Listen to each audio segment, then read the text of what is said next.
There you go. We weighed in and we are at 323.8. Get that to focus. There it is. And you guys can see the body measurements. What I'm going to do today is kind of go through the old measurements, which I can go back to, which is what I like about this, and see how far we've come in other categories too. So, how much weight did you lose this week? 3 pounds. Exactly, actually. So, we're staying on track. We're right where we need to be for losing that 100 by Christmas. Ella, breakfast! I'm a tad bit off pace, but I feel if I push myself a little more as far as working out, just a little harder every week so my body gets used to it, I'll hit that 100-pound mark by Christmas. I mean, I'm right on pace. Just keep pushing. All right, guys, so today is picture day.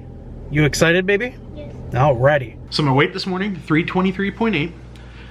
That means I am down 2.8 from last week. And we have a total weight loss of 76 pounds as of right now. So I have the measurements written down from my app. We started with that on October the 3rd, so it's been 25 days.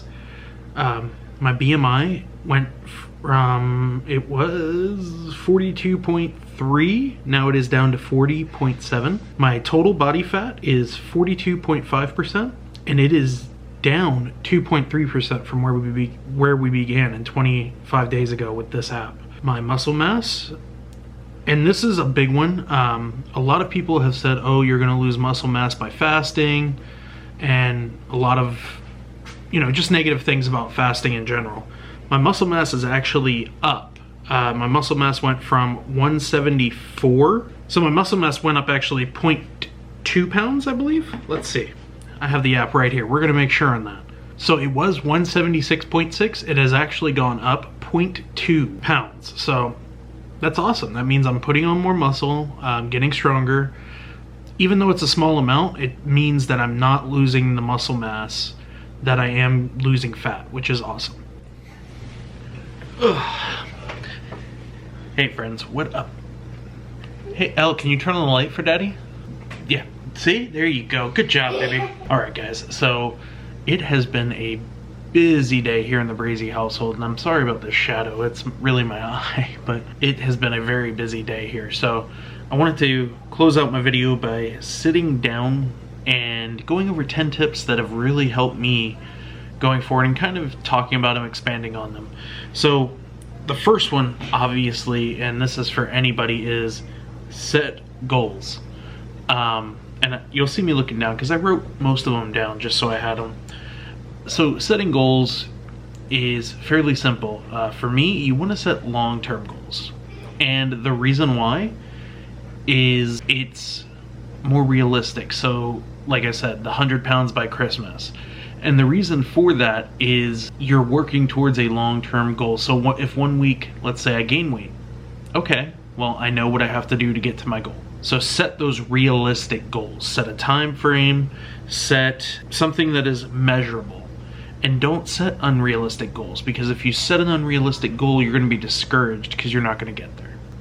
Number 2 tip I have, how to start intermittent fasting. That is a question I get a lot. I started by setting target times, which means I fasted for, let's say, I think I started out with like 8 hours and got my body used to that, because I used to eat meals from morning till night, like not constantly, but that was my time frame, just when I woke up in the morning to at night. So I started out by limiting my time, setting 8-hour increments, and then working my way up to 10, working my way up to 12, working my way up to 16. I've done some 24s in there, and I did a 48, which I wasn't ready for. So take your time, work your way up to that goal where you want to be. Some people do fast for 48 hours, and they eat for 5 days and then fast for 2, that kind of thing. So be realistic. Don't try to jump right into intermittent fasting and go full tilt. So my third tip, don't be unrealistic with your diet goals either. Start out slow. Get your body used to changing that diet. For me, it was, I slowly had to work myself off of sodas and things like that. If you go cold turkey, you get the headaches, you get things like that. So I just started consuming less and less and less until I got to the point where I'm at, where I'm not even having soda. I'm drinking water pretty much 99% of my diet. So, ooh, this is a good one. So number 4, don't just do it for yourself. You are the easiest person that you can let down or make excuses for. So if you're doing this for just you, you may end up losing that motivation. Some people it works for. Some people can do it for themselves, or, not have somebody holding them accountable. But for me, I have you guys that hold me accountable, my family, and you all are why I do this. Of course, I do it for myself and all of you. So don't just do it for yourself. Find something that you're setting it for. Like you want to do a triathlon one day. Well, there's something that you're setting it for and not just yourself. Now, another big tip for me, it's not a diet. Diets fail 90% of the time. It's actually a lifestyle change. And what do I mean by that?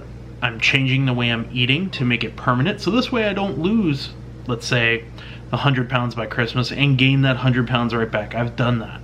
I've yo-yoed between diets, things like that. Not to the extent of 100 pounds, but I have done that. So just remember, lifestyle change. You're gonna do this for the long term. If you're doing it for the short term, you're 90% likely to gain that weight back and only 10% chance of being successful. You wanna just make sure that you're doing it the right way. Yes, number 6, don't be afraid of working out. And what do I mean by that? Some people are afraid that they're at a point with a disability or something like that they can't work out. Do what you can.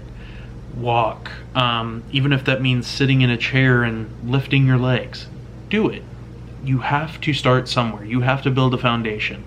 So that is definitely a great place to start. So I would say don't be afraid of working out and do what you can to start with. I mean, like I said, I was walking 200 feet before my back would just finally give out and I couldn't do anymore. Number 7, and I feel is the most important, hydrate, hydrate, hydrate. Right now I'm a little bit behind. I try to get a gallon and a half, but I've gone through almost a whole gallon as of right now at almost 6 o'clock. So definitely make sure you're hydrating. That is most important. When I hydrate, my body feels so much better. I can function better, I can move better, I can think better, and my skin looks better. Besides that, goodness, can't be perfect. Here's one for me that is huge, because if not, I try to step on the scale every day. Put the scale away. Put it in the closet. Put it somewhere where you're not gonna see it for a week. Put it out in the garage. And then when it becomes weigh-in day, whether that's a week, month, step on the scale. There's 2 effects by keeping your scale out what you're doing. You're gonna be way too hard on yourself after, let's say, what was not the greatest meal. We won't say a cheat meal, but what was not the greatest meal. You're gonna step on that scale and see gains, and you're gonna get discouraged. That's why I do it weekly. This way I stay on task. I don't step on the scale and go, ooh, I'm already at 3 pounds down. Let me go ahead and eat that Whopper. No, can't do that. That is a way to derail you off that track. Number 9, if you are fasting, up your protein intake. Doesn't mean you're adding calories or anything like that. You're just upping the amount of protein you're taking in. I hear somebody.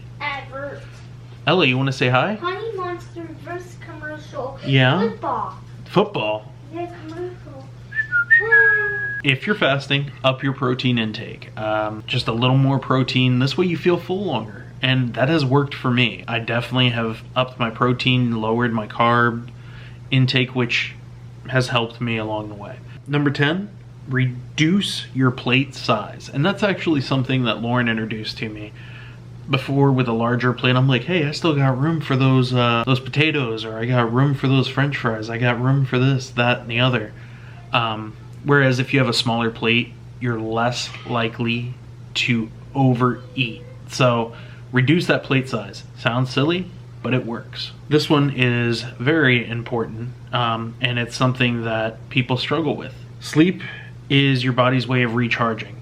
So just picture it. If you don't sleep, you didn't plug your phone in to get it charged the night before, guess what? It's dead the next day. Your body works the same way. If you don't get enough sleep, you're not performing at your highest optimal performance. Your batteries need charging as well as your electronics. So I say that as I had to replace the battery earlier. Who knew? Finally, my last tip, which is number 12. Like I said, we only have 10. We're giving you 2 bonuses. Bad at math. Cut out your empty calories. What do I mean by that? Sodas, sugary drinks, things that you're eating that aren't fueling your body. So candies, things like that. Now, I'm not saying cut them out completely. Limit that intake. If you can cut them out completely, that's awesome. Kudos to you. High five. I can't. I have to sneak a little bit of Reese's Cup here and there because I'm addicted and I need them. But no, I'm not really addicted, but I just like the taste of them. So I will take like half of one and eat it. But other than that, those are my 10 to 12 tips that I use to get started on my weight loss journey. Remember, as of today, we're down 76 pounds, folks. It's not a number when I started this out that I could fathom.